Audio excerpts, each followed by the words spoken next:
we look at the past, I would hope we can get inspired by looking at the craftsmanship and looking at the details and long to build better because we see beautiful things like this. We're talking about modernism today. Who's a modernist, loves modern stuff, came because you love modern things? Okay, 2, 3, 4. I want to thank my sponsors, Kukin, Windsor, and Rockwool. These are companies that I work with quite a bit. A lot of the moldings and stuff around here are theirs. They are paying for the beer, so let's thank them for that.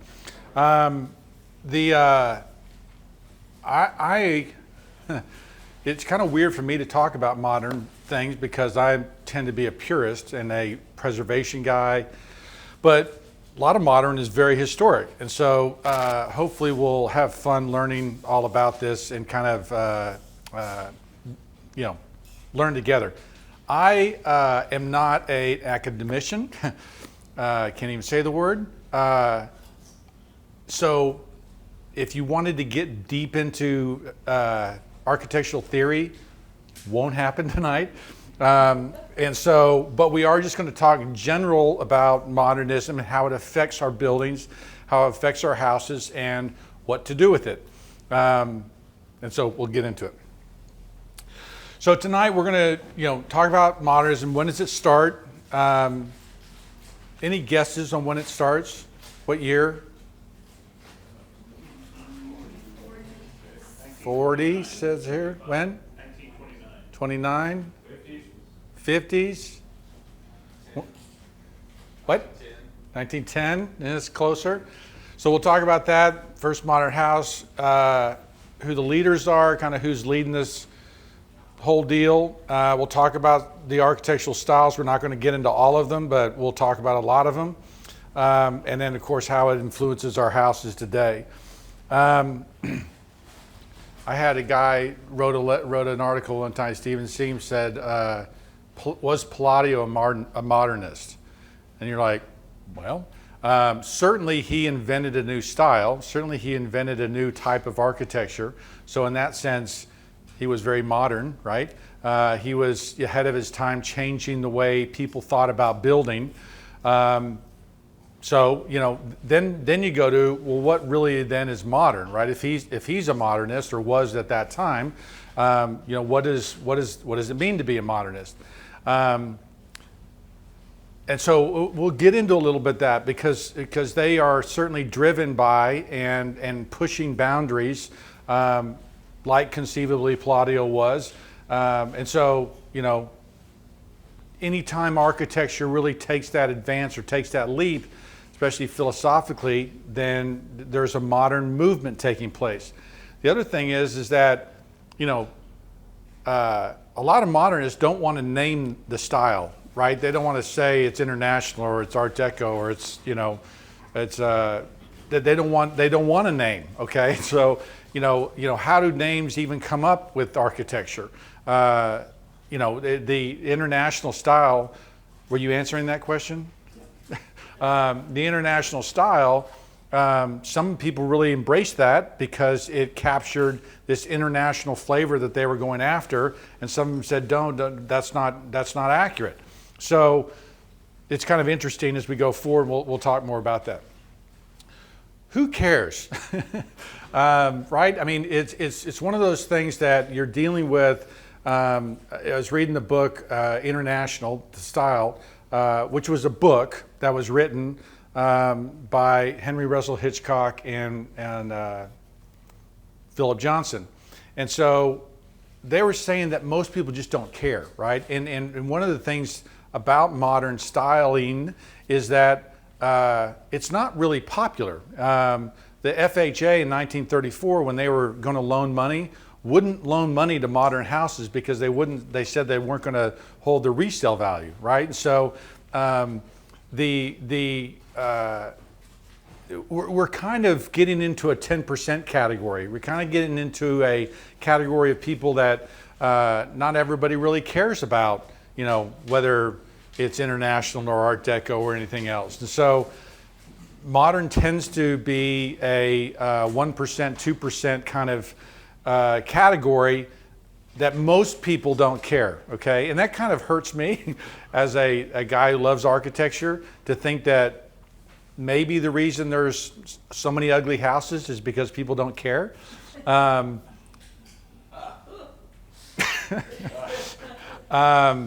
so, but architecture is so important, right?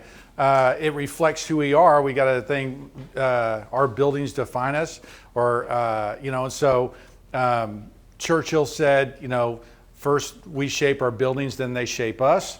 And so I think architecture is very important, and yet I understand that a lot of people don't care. And then modernism tends to be very philosophically driven, very reflective and reactive, and I'll show you what I mean by that.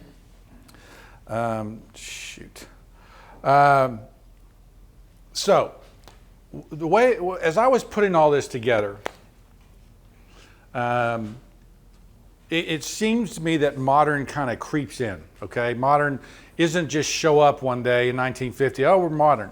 It happens over a period of time. I'm just trying to think where I should go forward.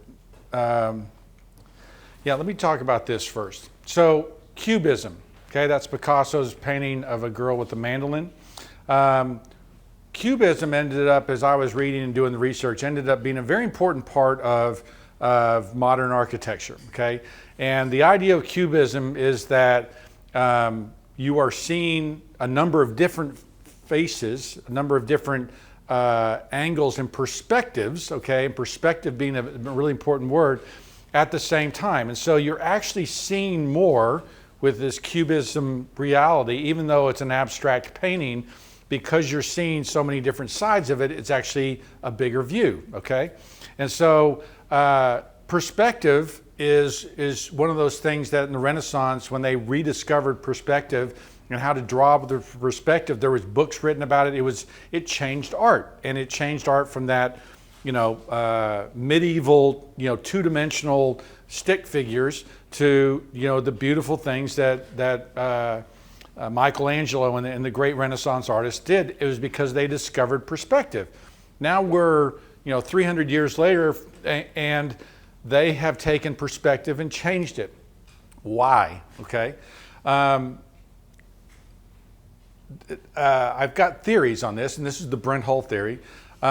Is that what we're going to see with both art and architecture, and especially with modernism, is a reaction to the world that was taking place and going on around them.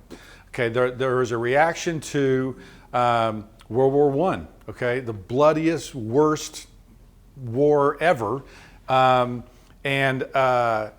this new industrialization that's taking place, that is changing the way we live in cities, changing families.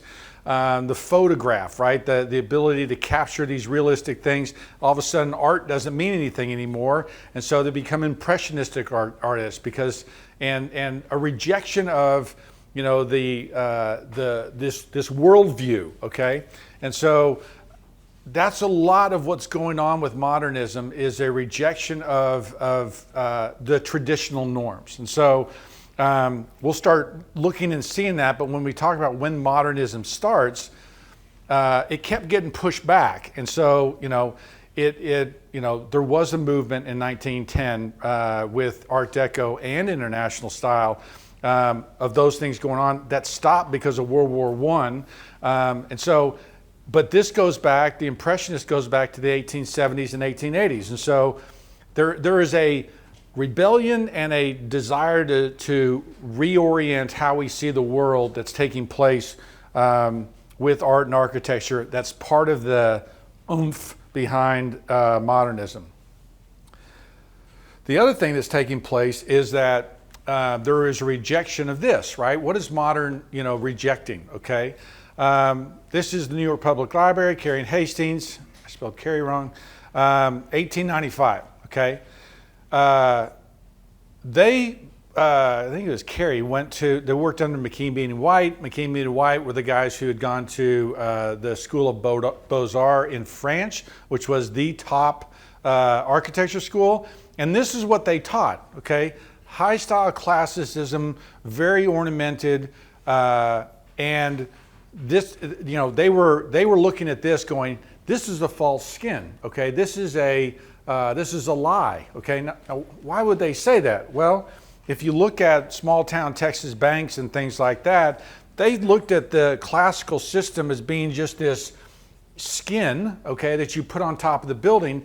And because cities were changing so fast, because life was changing so fast, you could no longer represent life this way. You could no longer represent buildings this way because buildings were changing. You started to have civic buildings, you started to have office buildings, you started to have all of these different, new way of creating a city and everything taking place. And so they're rejecting all of this. So as I go back to this, okay, there's a number of things that take place that kind of push modernism forward and cause a change. Because really, today, okay, the classical system of building is a lost art, okay? It is, no one understands it anymore, no one understands the proportions. And I talk to a lot of builders, I do a lot of talking, and I have told guys chair rails are almost never 36 inches. And the pushback I get on that is just, annoying. And so, but I explained to them where it comes from and why it is that. They're like, oh, okay, right, that wall right there that we built for a client's house, that pedestal, that chair rail height right there is about 32 inches, that big white wall, okay?